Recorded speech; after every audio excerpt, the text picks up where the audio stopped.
स्वागत है आप सभी का मेरे चैनल एजुकेशनल स्टोरी में। और आज की कहानी है मालती जोशी जी की कहानी प्रॉब्लम चाइल्ड। चलो तो कहानी को शुरू करते हैं। जैसे ही दरवाज़ा खुला, आलोक ने तस्वीरों वाली किताब से चेहरा ढक लिया। योजना थी कि जैसे ही गुड़िया किताब के लिए हाथ बढ़ाएगी, वह उसे लपक कर गोद में उठा लेगा। अपनी रानी बिटिया को देखे हुए पूरे 8 दिन हो गए थे। अब एक एक क्षण उसे भारी पड़ रहा था, लेकिन दरवाज़ा गुड़िया ने नहीं, उसकी माँ ने खोला। यह तो उसे पहले ही समझ लेना चाहिए था। गुड़िया भला इतनी देर लगाती है? वह तो जैसे घंटी पर कान लगाए रहती है। निम्मो, जरा सामान देखना, मैं उन सज्जन को रवाना कर दूं। आलोक ने अपना बैग पकड़ाते हुए कहा। लेकिन वह जब ऑटो के पैसे देकर वापस आया, तब भी सूटकेस और बैग वहीं दरवाजे में पड़े हुए थे। वह तो टकराते टकराते बचा। निम्मो, जरा फर्स्ट क्लास चाय तो बनाना, मैं अभी नहा कर आया। वो डीजल गाड़ियों की घरघराहट से सर एकदम भन्नाने लगा है, कहते हुए आलोक ने अपना कोट उतारकर निरुपमा के कंधे पर टांगा और बाथरूम में घुस गया। नहाकर वह तौलिया लपेटे ही बाहर निकला। जानता था कपड़े तो बिस्तर पर रखे ही मिलेंगे, पर बेडरूम में पहुंचकर निराशा ही हाथ लगी। निम्मो, मेरे कपड़े? वह चिल्लाया। रैक पर रखे हैं। किचन से आवाज़ आई। और कुर्ता पाजामा कहाँ है? अलमारी में देख लो ना, चिल्ला क्यों रहे हो? मुझे चाय भी तो बनानी है। उसका मन खट्टा हो गया। 8 दिन के उबाऊ टूर के बाद यह स्वागत हो रहा है। बिटिया तो घर से नादारत ही है। उसकी माँ भी कोई खास तवज्जो नहीं दे रही है, और इन्हीं लोगों के लिए वह खटता रहता है, जंगलों की खाक छानता फिरता है। चाय वही बेडरूम में ही आ गई, साथ में नाश्ता भी था, पर निरुपमा का मुँह ही सूजा हुआ था। बात क्या है निम्मो? उसने कप उठाते हुए पूछा। क्या थकाहारा पति एक मुस्कान का भी हकदार नहीं है? तुम हारे थके हो तो क्या मैं यहाँ फूले की सेज में लेटी हुई थी? कोप तो हुआ ही उसे। अजीब औरत है, जब देखो पारा चढ़ा ही रहता है। सीधे मुँह बात करना तो जैसे जानते ही नहीं। और वह साहबजादी, उसका तो पैर ही घर में नहीं टिकता है, बस मटर गश्ती करती रहती है। वह तो यात्रा के दौरान भी उसे नहीं भूलता। जहाँ जो चीज़ अच्छी लगती है ले लेता है। पर इन महारानी जी को बाप के परवाह भी है, बस खेलने से ही फुर्सत नहीं है। चाय से निपटकर उसने 8 दिन के अखबारों का गट्ठर उठाया और सोफे पर पसरते हुए पूछा। वो लक्ष्मी जी कहाँ है? कौन? वही तुम्हारी कन्या। गई होगी कहीं। उसका क्या एक ठिकाना है? उसके चाहे जितने भी ठौर ठिकाने हों, तुम्हें मालूम तो होने चाहिए। आखिर माँ हो तुम उसकी। हाँ, मैं माँ हूँ, इसलिए मुझे ही सब खोज खबर रखनी चाहिए। तुम्हारा कोई कर्तव्य नहीं है? पढ़ाई करवाऊँ तो मैं, तैयार करूँ तो मैं, स्कूल छोड़ने जाऊँ तो मैं। तो तुम्हारा मतलब है अब मैं नौकरी छोड़कर बेबी सिटिंग शुरू कर दूँ? अजीब अहमक हो। हाँ हाँ, मैं तो हूँ ही बुरी।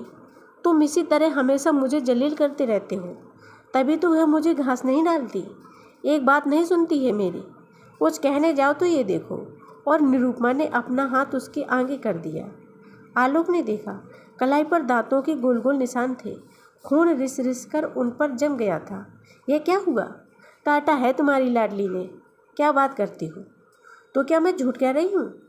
निरुपमा ने कहा, और इतनी देर से बंधी हुई रुलाई एकदम फूट पड़ी। आश्चर्य में डूबा आलोक उसका माथा सहलाता रहा। सिसकियों के बीच में उसने बताया कि इस बार टर्मिनल में गुड़िया बहुत पीछे रह गई है। रिपोर्ट बुक पर गंदे रिमार्क आए हैं, इसलिए जरा सा डांट दिया तो बस। और निरुपमा फिर सिसकने लगी। दर्द शायद इस अप्रत्याशित अपमान का ही ज़्यादा था। गुड़िया ने भी तो कमाल कर दिया। तभी महारानी जी मुँह छिपाकर कहीं दुबक गई है। इस पर कुछ लगाया? निरुपमा ने नाम में सिर हिला दिया। कमाल करती हूँ, कम से कम डिटॉल से धो तो लिया होता। चलो डॉक्टर के यहाँ चलते हैं, कहीं सेप्टिक हो गया तो लेने के देने पड़ जाएंगे। डॉक्टर से क्या कहेंगे? वो सब वहीं चलकर सोचेंगे। चलो तैयार हो जाओ। लेकिन घर से निकलने के बाद उसे खुद ही अपनी फैमिली डॉक्टर के यहाँ जाती हुई शर्म आने लगी। वह दूसरे आनंद नगर तक चला गया और एक अच्छा सा कोई बोर्ड देखकर गाड़ी रोक दी। डॉक्टर काफ़ी बुजुर्ग थे। बिना कुछ किए थोड़ी देर तक जख्म को देखते रहे। आलोक से प्रतीक्षा सहन नहीं हुई। उसने आखिर बता ही दिया, बच्ची ने काट लिया था। इट्स ऑल राइट, एक ATS लगा देते हैं फॉर सेफ्टी। उन्होंने इंजेक्शन लगाया, ड्रेसिंग भी की, फिर पर्चे पर गोलियां भी लिख कर दी। फीस देखकर वे लोग चलने को ही थे कि डॉक्टर ने कहा, 1 मिनट रुकेंगे? वे लोग रुक गए। अपनी इलाज की फीस तो मुझे मिल गई, पर एक सलाह मैं आपको मुफ्त में दूंगा। मेरा विश्वास है कि मेरे बुजुर्गी का लिहाज करके आप सुन लेंगे। उन्होंने एक बार दोनों को भरपूर नज़र से देखा, फिर बोले, देखिए, बच्चा कभी इतनी बुरी तरह से रिटेलिएट नहीं करता unless he is hurt badly and deeply. Let it not happen again. शर्म के मारे दोनों से सिर उठाते नहीं बना। वे उसी तरह सिर झुकाए दुकान से बाहर आ गए। धन्यवाद कहने तक का उसमें हौसला न रहा। पूरे रास्ते दोनों खामोश बने रहे। घर में पाँव देती ही निरुपमा ने अपना गुब्बारा उतारा। अच्छे डॉक्टर के यहाँ ले गए तुम मुझे। बसंती आकर लौट गई है। अब बैठकर बर्तन घिसने होंगे। कोई ज़रूरत नहीं है, दूसरे निकाल लो या फिर मैं अभी होटल से आता हूँ। ज़रूर ले आओ, पैसे पेड़ पर ही तो फलते हैं। 50 रुपये उस बुढ़ऊ ने झटक लिए। हर बार पैसे की बात क्यों ले आती हो? मैं तो तुम्हारा ख्याल करके ही कह रहा था, हाथ में वैसे ही तकलीफ है। पति की व्यग्रता देखकर निरुपमा भी सरल हो आई। अरे ऐसा बनाना ही क्या है, तुम्हारे लिए 4 फुलके उतार लूँगी बस। सुबह का सारा खाना वैसा ही पड़ा है। क्यों? कहते हुए आलोक ने पहली बार डाइनिंग टेबल की ओर देखा। सचमुच खाना सब वैसा ही रखा हुआ था। 2 परसी हुई थालियाँ भी ज्यों की त्यों रखी हुई थीं। उसने पास जाकर देखा, गोभी आलू की सब्जी, टमाटर की चटनी, मटर पुलाव और नमकीन पूरियाँ। वाह, यह तो गुड़िया की फरमाइशी डिशेज थी। पापा टूर पर होते हैं तो खाना गुड़िया की पसंद का ही बनता है, और ऐसा मनपसंद खाना अनछुआ कैसे रह गया? क्या लड़की दोपहर से ही गायब है? निरुपमा, वह घुर्राया। गुस्से में होता है तो पूरा नाम लेकर ही बुलाता है। निरुपमा ने सशंक नेत्रों से उसकी ओर देखा।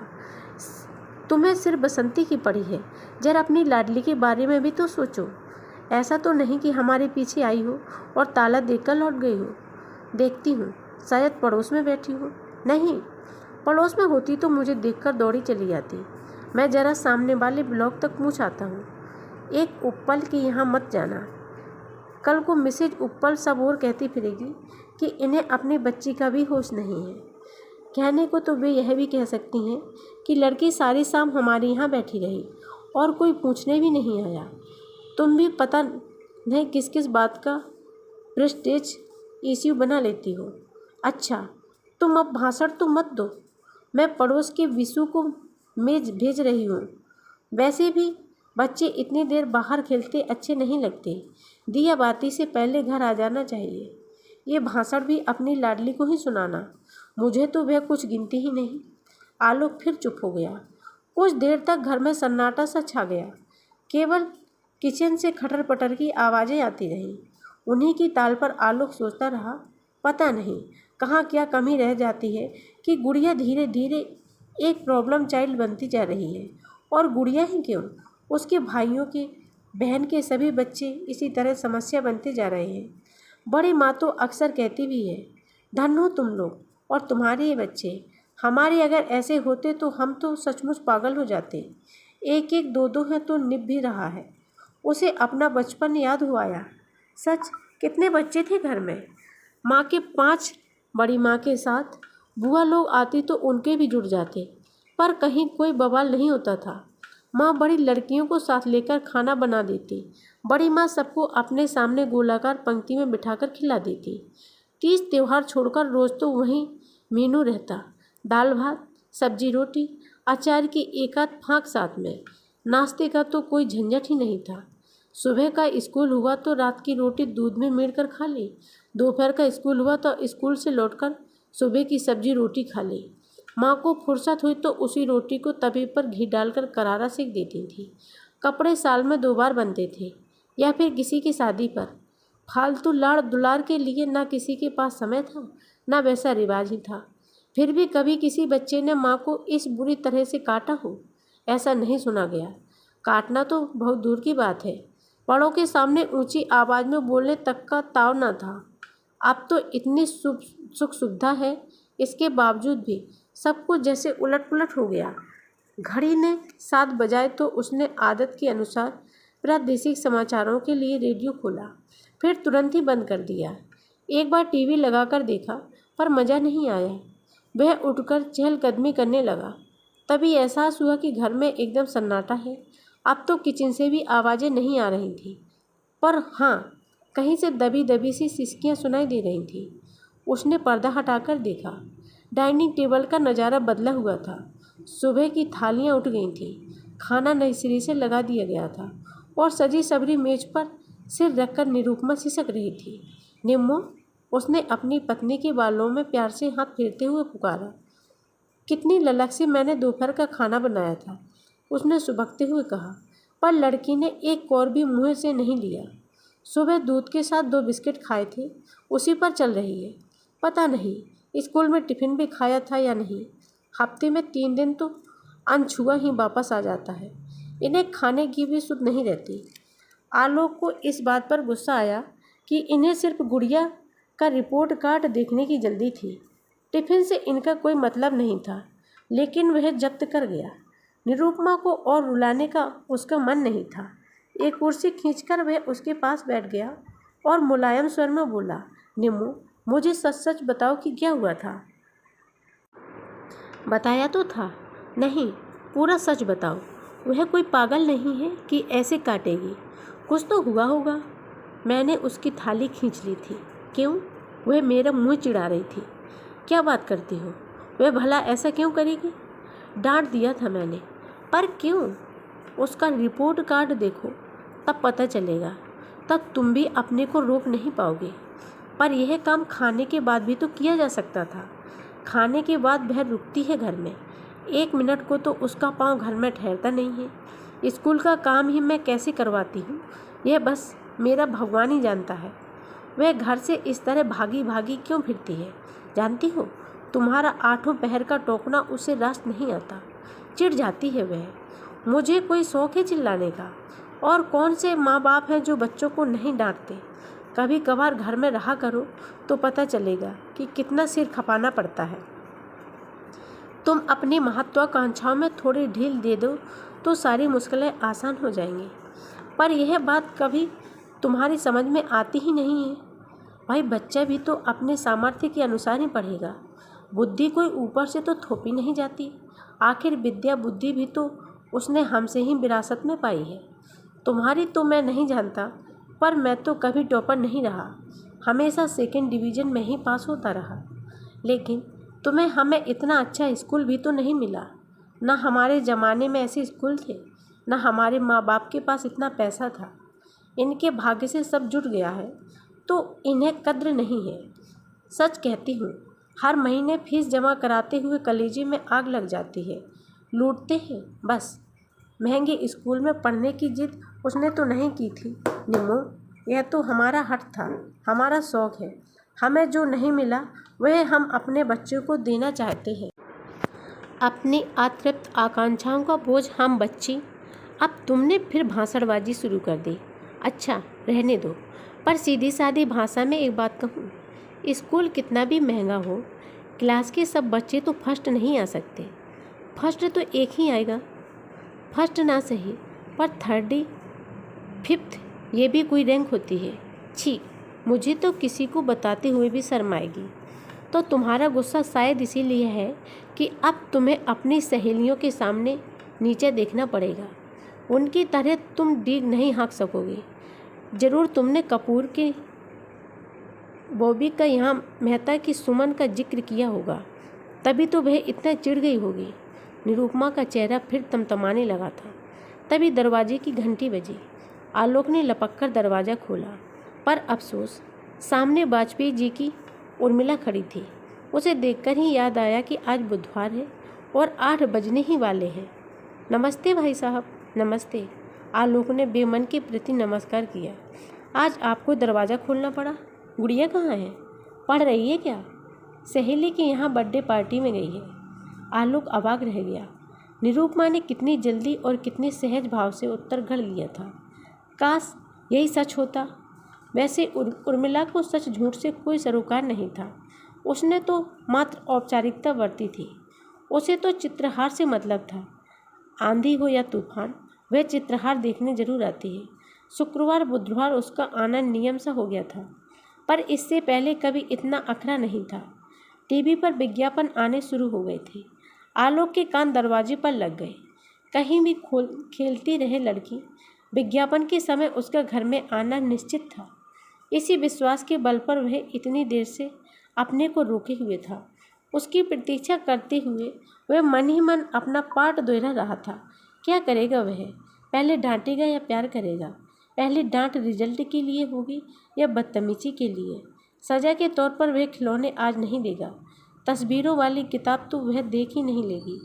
सामने जो पड़ी है, या उसे भी छुपा देना ठीक होगा। खैर, यह सब तो बाद में सोचा जाएगा।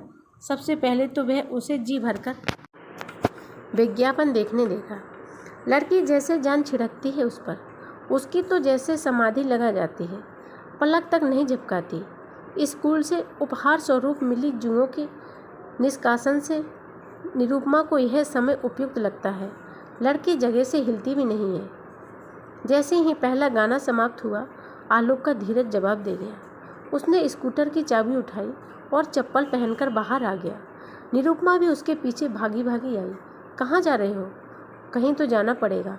तुम्हारा बिशु तो अभी तक कोई समाचार नहीं लाया। मैं देखती हूँ जाकर कि वह गया भी था कि कहीं नहीं। रहने दो, अब तो मैं जा रहा हूँ। बस अब तुम घर बैठकर यहीं मनाओ कि वह कॉलोनी में ही किसी के घर बैठी हो। कहीं सड़क पर निकल गई होगी तो भगवान ही मालिक है। कैसा तो ट्रैफिक रहता है वहाँ। प्लीज़। निरुपमा ने उसके मुँह पर हाथ रख दिया। अब कुछ उल्टा सीधा तो मत बोलो, दिमाग वैसे ही खराब हो रहा है। तुम्हारे दिमाग के बारे में तो अब मुझे भी कोई शक नहीं रह गया है। लड़की कैसी मना स्थिति में बाहर गई है, इसका भी मुझे होश नहीं है। मुँह फुलाकर घर में बैठी रही। निरुपमा को सुबकता हुआ छोड़कर उसने स्कूटर स्टार्ट किया। पहले तो पार्क तक छोटा सा चक्कर लगाकर देख लिया, शायद डर के मारे कहीं दुबकी बैठी हो, पर वहाँ एकदम सन्नाटा था। फिर उसने परिचितों के गुड़िया के दोस्तों के दरवाजे खटखटाना शुरू किए। 4-5 लोगों का चित्रहार खराब करने के बाद एक जगह सुराग मिला। वर्मा जी की पिंकी ने बताया, हमसे तो अंकल आज वह कुट्टी हो गई थी। पार्क में भी पूनम के साथ खेलती रही। पूनम कौन? कहाँ रहती है? उसने अधीर होकर पूछा। वो उधर बड़ा सा पीपल मकान है ना, गुलमोहर का पेड़ भी है। पिंकी अता पता बताने की कोशिश करने लगी तो वर्मा जी ने मदद की। अरे Chaturvedi advocate, Meera nursing home के सामने। थैंक यू सर, मैं समझ गया। And sorry to disturb you. पर वो क्या है कि पार्क से अब तक घर नहीं लौटी तो चिंता तो हो ही जाती है। वट नेचुरल, उन्होंने कहा। उन्हें फिर एक बार धन्यवाद देकर वह सड़क पर आ गया। लोगों को धन्यवाद दे देकर और सॉरी टू डिस्टर्ब यू कहकर उसकी जबान दुख आई थी। अब चतुर्वेदी जी के यहाँ जाकर फिर वही सब दोहराना पड़ेगा। ईश्वर करे वह उसका अंतिम पड़ाव हो। अगर गुड़िया वहाँ भी नहीं हुई तो उसे निरुपमा पर बहुत गुस्सा आ रहा था। कैसी अजीब परिस्थिति में डाल दिया है उसे। खुद तो घर बैठी बिसुर रही है, लोगों की सवालियाँ निगाहें झेलनी पड़ रही हैं आलोक को। चतुर्वेदी जी का घर ढूंढना मुश्किल नहीं था। जाते जाते कई बार बोर्ड देखा था। उनके घर के सामने पहुंचकर उसने एक गहरी सांस भरी। अब तक जहां भी गया था वे जाने पहचाने चेहरे थे, पर नई जगह जाकर क्या कहेगा, कैसे अपना परिचय देगा। जी मैं गुड़िया का। नहीं नहीं, गुड़िया कहने से तो वह नाराज़ होती थी। बच्चे बाद में चिढ़ाते जो हैं। तो मैं कहूँगा कि मैं मोनिका का पिता हूँ, आलोक शर्मा। दरअसल हमें अभी पता चला है कि आपकी बेबी के साथ मेरी बेटी पार्क में खेल रही थी। क्या वह उसके साथ यहाँ आई है? क्या आप बता सकते हैं वह कहाँ गई है? अपने संवादों की मन ही मन रिहर्सल करते हुए उसने धीरे से गेट खोला। इसके बाद उसे कुछ सोचना ही नहीं पड़ा।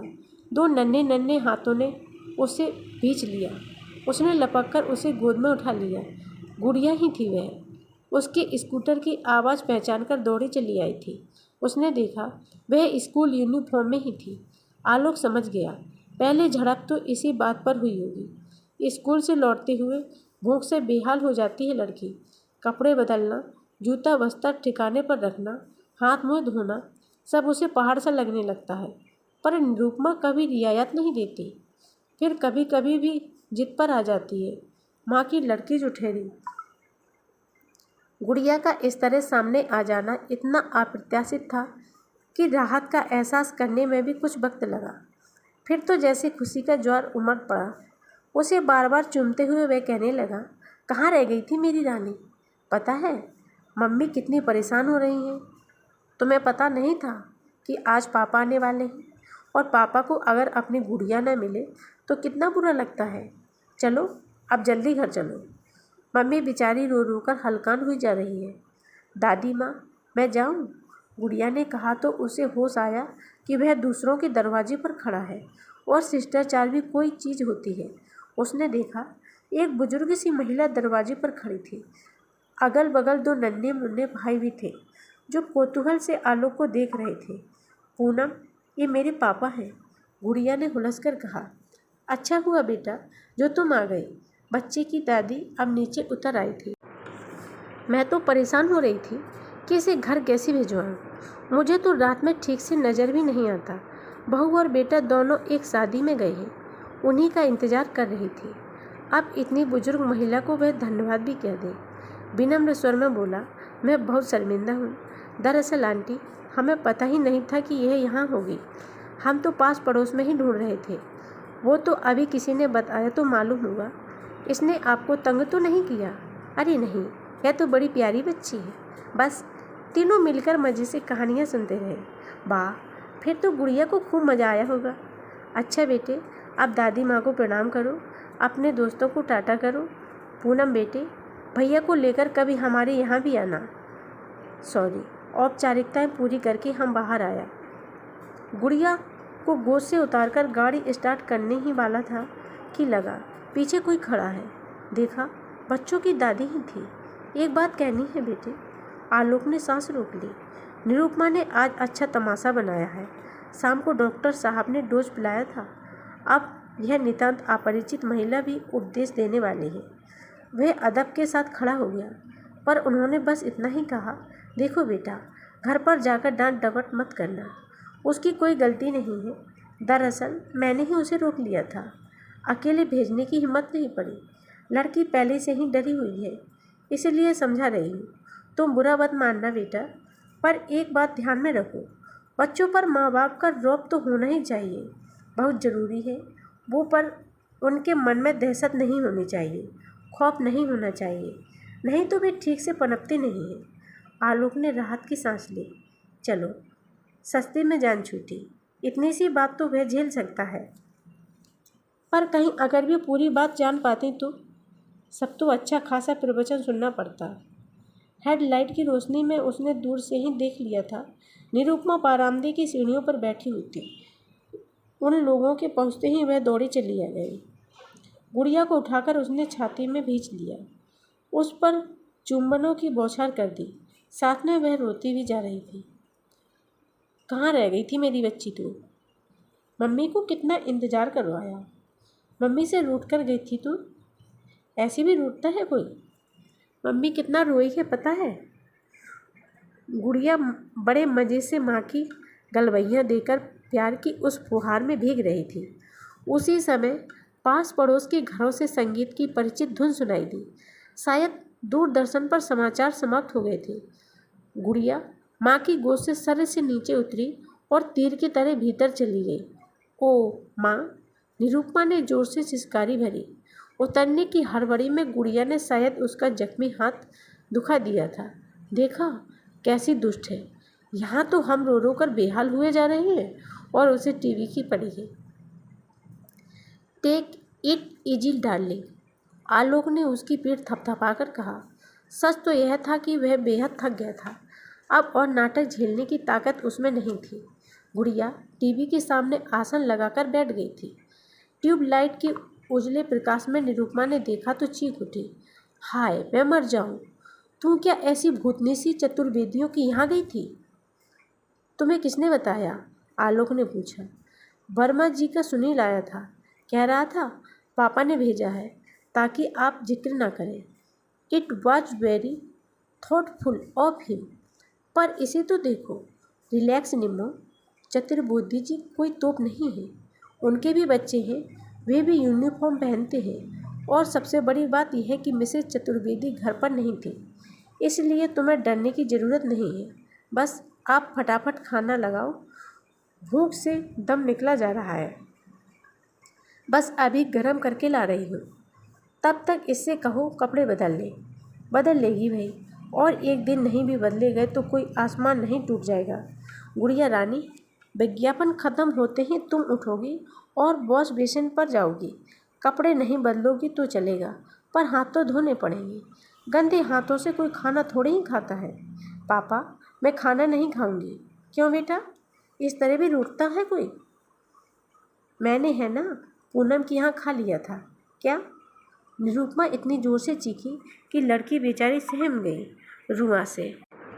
स्वर में बोली, मैंने तो मना किया था, पर दादी बोली बड़ों का कहना मानते हैं, जिद नहीं करते, फिर मैंने खा लिया। बेचारी बड़ों का कहना ना मानती तो क्या करती? भूख से आते कुलबुला रही होंगी। आलोक का जी भर आया, पर निरुपमा ने तो जैसे तूफान मचा रखा था। यहाँ हम सुबह से हलकान हो रहे हैं, अन्य का एक दाना तक मुंह में नहीं दिया।